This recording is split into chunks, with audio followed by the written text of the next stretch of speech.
রব্বি ইশরাহ লি সাদরি ওয়া ইয়াসসির লি আমরি ওয়াহলুল উকদাতাম মিন লিসানি ইয়াফকাহু কওলি। বিসমিল্লাহির রহমানির রহিম। আল্লাহ বলেছেন, পৃথিবীতে যারা অন্যায় করে আর দম্ভ ভরে ঘুরে বেড়ায়, তারা আমার বাণী থেকে সবসময় মুখ ফিরিয়ে রাখবে। সত্যের সকল নিদর্শন দেখার পরও ওরা এতে বিশ্বাস করবে না। সরল পথ দেখার পরেও তাকে পথ হিসেবে নির্বাচন করবে না, বরং ভ্রান্ত পথকে ওদের কাছে আকর্ষণীয় বলে মনে হবে, কারণ ওরা আমার বাণীকে প্রথমেই প্রত্যাখ্যান করেছে এবং কখনো এর গভীরে প্রবেশ করার চেষ্টা করেনি। আল্লাহ তাআলা বলেছেন, যারা আমার আয়াত এবং আখিরাতকে অস্বীকার করে তাদের সকল কর্ম নিষ্ফল হবে। নিষ্ফলতা ছাড়া পরকালে ওরা আর কি প্রতিফল পেতে পারে? আল্লাহু আকবার।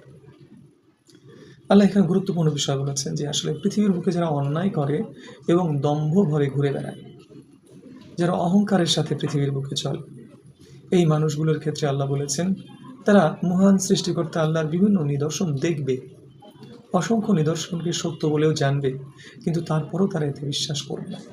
যেমন একজন চোর কিন্তু জানে চুরি করা খারাপ, চুরি করা যুগে যুগে যত নবী রাসূল এসেছিল সবাই এটাকে হারাম বলে ঘোষণা করেছে, প্রতারণা করা এটাকে হারাম বলে ঘোষণা করেছে, কিন্তু তবুও তারা এটা করবে কেন? কারণ তারা অন্যায়কারী এবং তারা দম্ভের সাথে অহংকারের সাথে পৃথিবীর বুকে বিচরণ করতে চায়। এই জন্যই তারা আসলে সত্য নিদর্শন দেখার পরেও মহান সৃষ্টিকর্তার বিধান মেনে চলতে পারবে না। সরল পথ দেখার পরেও তারা নিজের সঠিক পথ হিসেবে গ্রহণ করতে পারবে না। ভ্রান্ত পথকেই তারা আকর্ষণীয় পথ বলে মনে করবে, কারণ ওরা আমার বাণীকে প্রথমেই প্রত্যাখ্যান করেছে, প্রথমেই এটাকে সৃষ্টিকর্তার বাণী হিসেবে গ্রহণ করেনি, এমনকি তারা সৃষ্টিকর্তাকেই অস্বীকার করে। যেই সৃষ্টিকর্তার কাছে জবাবদিহিতার জন্য অবশ্যই উপস্থিত হতে হবে, সেই সৃষ্টিকর্তাকেই তারা অস্বীকার করে।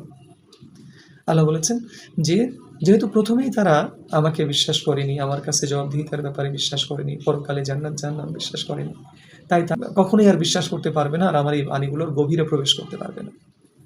মহান সৃষ্টিকর্তার বাণীর গভীরে প্রবেশ করা মানে হচ্ছে মহান সৃষ্টিকর্তাকে স্বীকার করে নেওয়া এবং তিনি যা কিছু সৃষ্টি করেছেন, যা কিছুকে প্রতিপালন করার মধ্য দিয়ে সৃষ্টি করছেন, আল্লাহ যা করেন মঙ্গলের জন্যই তা করেন। এই হিসাবে মহান আল্লাহ তাআলার প্রতি, মহান সৃষ্টিকর্তার প্রতি সদা সর্বদা সন্তুষ্ট থাকা।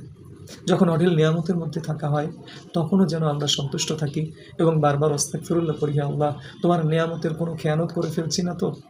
আবার যখন চরম বিপদের মধ্যে থাকি, মানে বিপর্যয়ের মধ্যে থাকি, তখনও যেন আমরা মহান সৃষ্টিকর্তার প্রতি সন্তুষ্ট থাকতে পারি যে ইয়া রব্বুল আলামিন, সুনিশ্চিতভাবে এই বিপদ, এই পরীক্ষা আপনি আমাদেরকে গড়ে তোলার জন্যই আমাদের কাছে পাঠিয়েছেন। আমাদেরকে এ থেকে শিক্ষা নেওয়ার তৌফিক দান করুন এবং এই রকম বিপদ আর ভবিষ্যতে কখনোই আমাদের জীবনে দেন না। এরকম মহান আল্লাহ তাআলার কাছে সাহায্য চাইতে হবে এবং তখনও মহান সৃষ্টিকর্তার কাছে সন্তুষ্টই থাকতে হবে। কেন? কারণ তিনিই তো আসলে আমাদেরকে গড়ে তুলতে চান, আমাদেরকে স্বয়ংসম্পূর্ণ করতে চান, আমাদেরকে সমৃদ্ধ করতে চান, সম্মানিত করতে চান। আর কোনো ইউনিভার্সিটি, কোনো স্কুল, কলেজ পরীক্ষা ছাড়া কখনোই কাউকে সম্মানিত করে না বা ডিগ্রি দেয় না। ঠিক তেমনি মহান আল্লাহ তাআলাও তার কোনো বান্দাকেই উচ্চতর মর্যাদা দান করেন না পরীক্ষা ছাড়া। আল্লাহ তাআলা বলেছেন, যারা আমার আয়াত এবং আখিরাতকে অস্বীকার করে তাদের সকল কর্ম নিষ্ফল হয়ে যাবে। নিষ্ফলতা ছাড়া পরকালে ওরা আর কি প্রতিফল পেতে পারে? আল্লাহু আকবার। সুনিশ্চিতভাবেই মহান সৃষ্টিকর্তাকে অস্বীকার করলে পৃথিবীর বুকেও মানুষ লাঞ্ছিত হবে এবং আখিরাতেও চিরস্থায়ী জাহান্নামে নিক্ষিপ্ত হবে। ইয়া রাব্বুল আলামিন, اللهم من أحييته منا فأحيه على الإسلام ومن توفيته منا فتوفه على الإيمان